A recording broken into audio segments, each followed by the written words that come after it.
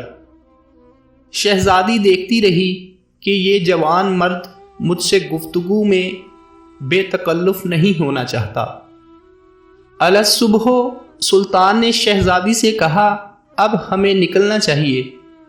ابھی کچھ ہی دور چلے تھے کہ سلطان کو ایک سفید پتھر پڑا ملا جو سلطان کے سپاہی نشانی کے طور پر چھوڑ گئے تھے کہ راستہ اسی طرف ہے۔ یہ اس زمانے کا ایک طریقہ تھا کہ جنگل میں پتھر چھوڑتے جاتے تاکہ پیچھے آنے والا راستہ جان سکے کہ گزرنے والا کہاں سے گزرا ہے۔ بالآخر شہزادی اور سلطان ایک ہموار راستہ پر آن پہنچے۔ کچھ دور ایک چھوٹے سے گاؤں کے آثار نظر آ رہے تھے۔ سلطان نے کہا، یہ آپ کی ریاست کی حدود کا ہی گاؤں معلوم پڑتا ہے۔ شہزادی، ہاں دیکھتے ہیں۔ گاؤں پہنچنے پر شہزادی نے گاؤں کے مکھیا کو بلاوا بھیج دیا۔ مکھیا اپنے کچھ ساتھیوں سمیت حاضر ہوا۔ شہزادی نے کہا، ہمیں 2 برق رفتار گھوڑے دیے جائیں اور کچھ خشک اناج اس سپاہی کو دیا جائے۔ اور پھر سلطان سے مخاطب ہوتے ہوئے کہا، اجنبی، ہمیں بہت حیرت ہوئی ہے، تم آخر کس مٹی کے بنے ہو؟ ساری رات تم اپنے خنجر سے زخم کریدتے رہے اور میری طرف کوئی توجہ نہ دی۔ تم چاہو تو ہمارے ساتھ محل چلو، ہم تمہیں اپنی جان بچانے کے بدلے میں انعام و اکرام سے مالا مال کر دیں گے۔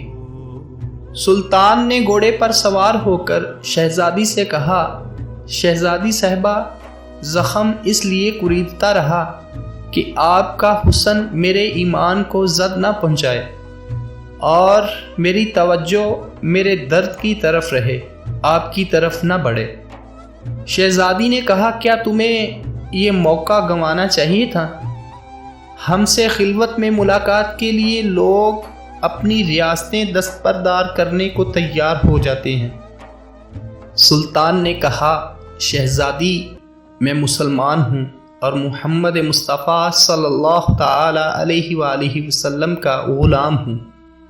میری نظر آپ کے جسم پر نہیں بلکہ خود میری اپنی روح پر تھی۔ شاید میرے جسم سے غنا کا داغ دھل جاتا، لیکن میری روح پر اس غنا کا داغ لے کر میں اپنے نبی پاک صلی اللہ تعالی علیہ وآلہ وسلم کے سامنے کیسے پیش ہوتا؟ مجھے یہ گوارا نہیں تھا، کیونکہ الحمدللہ میں ایک سچا مسلمان ہوں۔ شہزادی یہ جواب سن کر اس سپاہی کی اپنے سچے مذہب اسلام کے ساتھ لگاؤ، محبت اور وفاداری دیکھ کر اور ان کے کردار سے متاثر ہوئے بنا نہ رہ سکی، جیسے اس کا دل اسی اجنبی کے مذہب اور زندگی میں شامل ہونے کو بے قرار ہو۔ یہ کہہ کر سلطان نے اجازت چاہی۔ شہزادی نے کہا، اپنا اور اپنی فوج کا نام تو بتاتے جاؤ، ہم یاد رکھیں گے۔ سلطان نے چادر سے نقاب اوڑھا، تیر ترکش کندھے پر ڈالے، تلوار اپنے میان میں ڈالی اور گھوڑے کی رکابیں پکڑتے ہوئے بولے، شہزادی صاحبہ، میرا نام ہے سلطان محمود غزنوی اور میں ہی غزنی کے عظیم الشان فوج کا سپہ سالار اعظم اور سلطان ہوں۔ یہ کہہ کر سلطان نے اپنے گھوڑے کو ایڑی لگا دی اور سرپٹ دوڑتے ہوئے آنکھوں سے اوجھل ہو گئے۔ اللہ اکبر، سبحان اللہ، ماشاء اللہ۔ اللہ اور رسول کے سچے وفادار ایسے تھے۔ اسلامی لشکر کے حکمران اور مسلمان بادشاہ اور کامل ایمان والے آج ان کے نقش قدم پاک ہم سب کے لیے راہ نجات ہیں۔